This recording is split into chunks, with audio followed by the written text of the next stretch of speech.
Amy, thank you so much Yes. for speaking with me today about Holy Disruptor. Now, this book, it was deep. It had some heavy themes. I cried when I read it multiple times. Yeah. Why was this the right time for you to share your story in this way? I think after the whole Josh's scandals and the heartbreaking news and the pain that came through it, I just educated myself and I took time. I took a couple years of mental health breaks and just focused on that and just kind of just took some time for myself. I think it's really important. I was asked to write a book 2 years ago and I turned it down because I just wanted to focus on, just my life and peace and all of that. And so once I actually felt like I did get the healing that I needed, I knew that my story could help someone. And you talked about so many different things in this book. You talked about your grandfather, you talked about your parents, you talked about your cousins. There was a lot of different heavy topics. Was there anything that you were nervous about opening up about? I think I am nervous about every single chapter, to be honest. Just putting power to the words and making it known that this was my heart and these are the things that I struggled with is really hard to just be that brave and open. But I had to just get it. I don't know. I had to just let myself breathe and just be like, here's my story and it's okay to share and it's okay to share it, And then once I did, every interview that I have, I think it helps my confidence just a little more. So thank you. Yes. Seriously. Now, have you talked to any of your family? Have any of your family members gotten the chance to read it yet? What have their reactions been like? So Jill hasn't even read it yet. Oh my gosh. She's been so busy and we haven't connected in a minute or two. And so she's very excited about it. I hope that my prayer is that some of my cousins will read it and kind of see my heart, see the things that I was struggling with and kind of where I'm at now. Because I didn't write this book out of bitterness. Yeah. I don't have I think that was evident. Yes, well, thank you. Yeah, a lot of people, they haven't read it yet, so they have no idea what's in the book. And so they're thinking that they know, but they're not ready. They're not ready for what's in it. Now, I know you brought up your cousins. In the book, you wrote, I believe, that you were saying, if any of them are reading this, know that I'm here for you. Do you have any message you want to share for anyone who is within that family who maybe hasn't had a chance to speak with you or connect with you in a while? Yeah, I would just tell them that I love them. I always have. I always will. And I would just tell them that my heart is in the right place and that I'm always here, literally, no matter what it is, time, day or night, I'm always here for them. And I also know that you just brought up Jill. Now, in the book, you talked about how your uncle Jim Bob asked you to reach out to Jill. He felt like maybe she was moving away from the family a bit. Can you talk about your friendship with Jill and where things stand with her today? Because I feel like she's also had a similar path to you where she's spoken out about things within the family as well. Jill and I are so close. We share all kinds of stories. We've had a lot of heart-to-heart conversations, things that I'll never mention on camera that are just completely between the two of us. But she's an incredible, strong person. And I love our cousinship and just how much fun we have and that our boys are growing up knowing each other. And it's healthy and happy and really good. And do you have any relationships with anyone else in the family? I know Ginger has also, she wrote a book, she's spoken out about different things. Do you have any relationships with any of the other cousins that have been improving over the years? Yeah, so Ginge and I keep in touch a little bit here and there. She's busy. We're all very busy. We've got a lot of things going on. I do wish her well and, big hugs from far away. And as far as the other ones are concerned, as of right now, there is no contact. Boundaries are really important to me. And so I'm going to protect my peace as long as I need to. But if they ever question the IBLP or they ever, really want to dive into who I am and just kind of have that relationship, I'm willing to talk and to listen and to invite them, into my world. I would love that. I think that's great that you have that open door policy and hopefully one day you're able to rekindle those friendships. Now, one thing you did talk about that was a very positive thing within the book is your relationship with your husband and how that started. What was his reaction when he read that chapter? I think he really appreciated the fact that I included it in the book. Like I said off camera with you, he kind of saved me from a lot of abuse, a lot of manipulation, and a lot of just really emotional narcissistic tactics that were happening in the home. And he really did save me in so many ways. And so I'm really, really blessed to have such a good, faithful man that just loves me unconditionally. And there was one passage that you wrote about where he embraced you after he overheard a conversation that you had. And that was a really hard thing, I feel like, as a reader to read. What was it like getting this like chapter of your life out on the page for others to read and maybe connect with a similar situation? Right. I feel like a lot of us, especially in the dating world, or we're trying to figure out love and life and what does it look like. I wanted to include this into the book because it just shows that how much he wanted to keep me safe and how like I did feel so safe in his arms, and I still do 10 years later. You know, we are best friends, and I do believe that love is possible and that love can last as long as you have someone that's on your side and can be a team. Yeah, I think that's beautiful. Thank you. And you also, in the book, someone you talked about a lot was your mother. On the theme of saving, it seems like you were really there to help save her. What has her reaction been like, and like, why did you want to share this story about your mom? Good question. My mom and I have had our ups and downs, like I've talked about in the book. You know, she struggled with depression. There was a lot of hard moments, but I also believe that God is in the restoring business. And so I wanted to include those hard times as long with the happy times and the peaceful times that we have now. And it's kind of been full circle. She is supportive now. It took her a minute, you know, just to put power to the words and to let it be out for the world to know is hard. And so we both discussed it, and she was just like, you know what, I do think it could help a lot of people by sharing our story. And so she's on board with it, and we're a team, and she lives with us, and it's just so great. She's with Dax right now. They're at Chuck E. Cheese. Oh my gosh, I love that. Yes, Chuck E. Cheese, that's so fun. Let's talk about a throwback. Oh my word, yeah, he like lives there. He loves it so much. Oh my gosh. You've also been outspoken about your cousin Josh. In the book, you wrote about the moment that you confronted him. Can you share more about what happened? Yeah. Truth has always been really hard to find in my family. I was told a million different things that really didn't add up. And so for a long time, I just took what they said and went along with it, and that was the truth. And then I started questioning it, and I started analyzing it, and I started realizing that there's more to the story. There always is.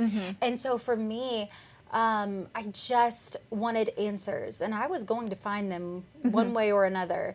And I did confront him, and unfortunately I got the answer that I didn't want to hear. But I realized in that moment, the person I've spent so much time with, the person that I grew up with, the person I thought I knew, turned out to be like a complete lie. Yeah. And in the book, you also mentioned how he and also a lot of the brothers were actually the family members that you related to more because they were more outspoken. So what was it like having that relationship with him and the brothers, and then having this like basically crumble when you find out this horrible thing that happened? Yeah, I think because of everything that's happened, I'll be the first one to raise my hand and say I have had trust issues because you just don't know what's the truth. Yeah. You know, I believe in having people in my life that are genuine and true and honest, and you think you have that in a family setting, you know, and it's been really hard to disentangle and figure out, you know, who is real, who and what is the truth in my life. Yeah. And so I finally did that.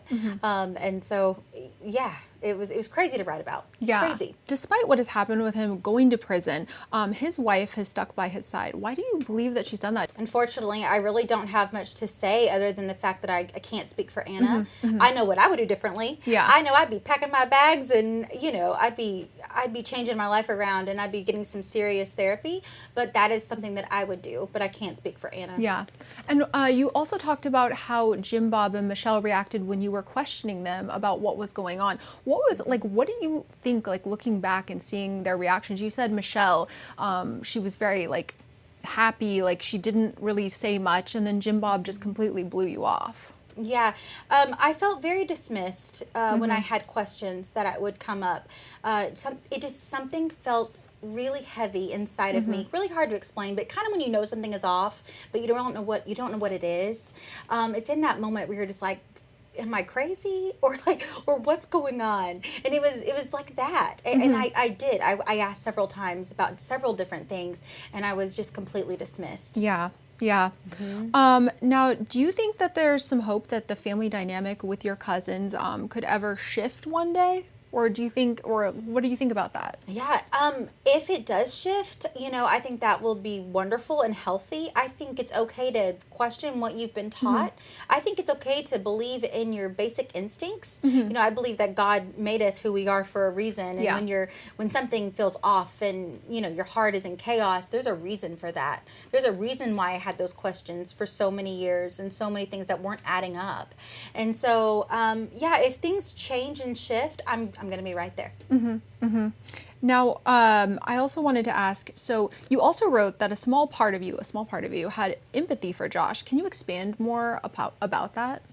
I just think that when you ask for help and you try to let it be known that, hey, I'm having a small problem or a big problem in a certain area, and it maybe gets overlooked. In my opinion, I don't think it was dealt with at all. I don't think it was healthy in any kind of way.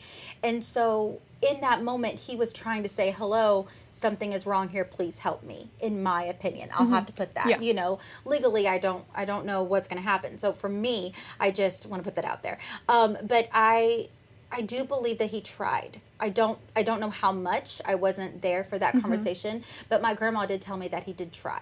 And so it's really hard looking back what has happened and how I don't know him at all.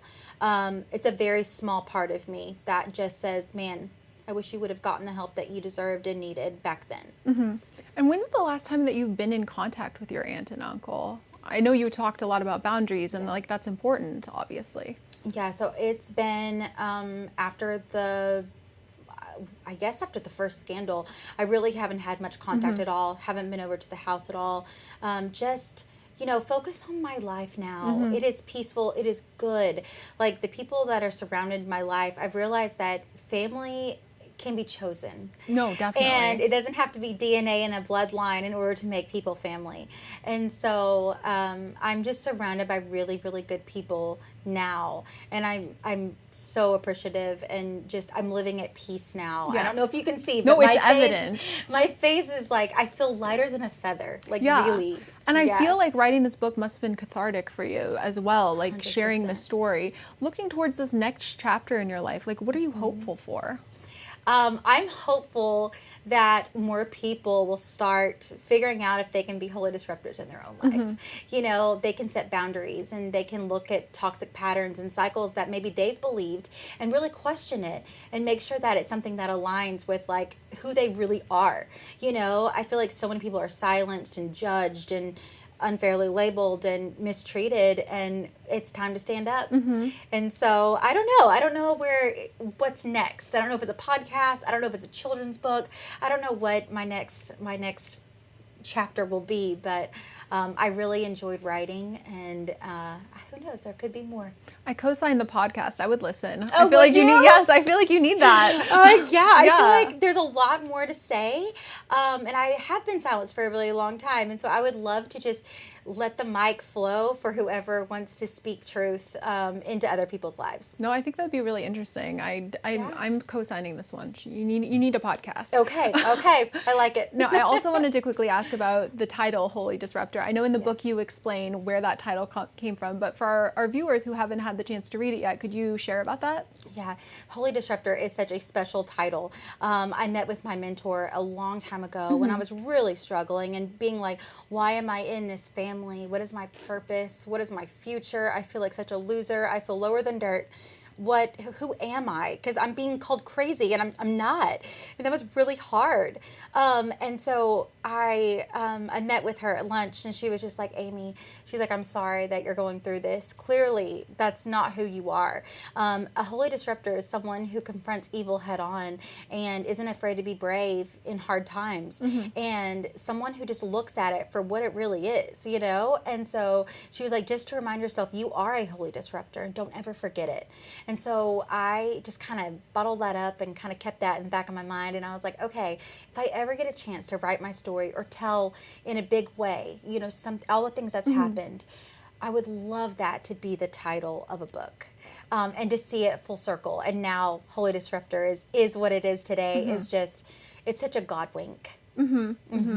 Well, I think it's the perfect title. Thank It's you. such a moving story. Your stories that you share, there's so many different stories within the book. I can't emphasize that enough, that it was so brave of you to open up and share this with the world. Now, I know we've talked about the big themes, but now we're going to condense it. Could you describe the book in 3 words?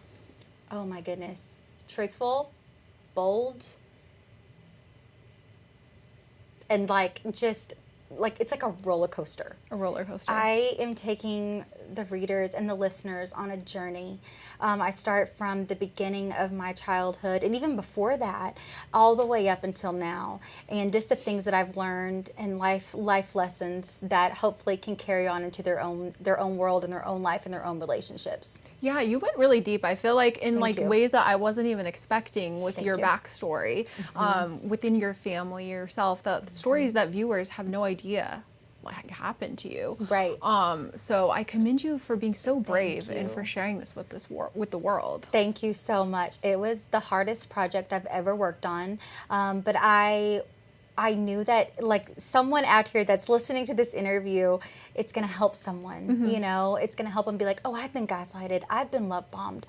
I've had emotional abuse. What is this? And hopefully it could educate them, you know, and just open their eyes to, like, this is not how life has to be.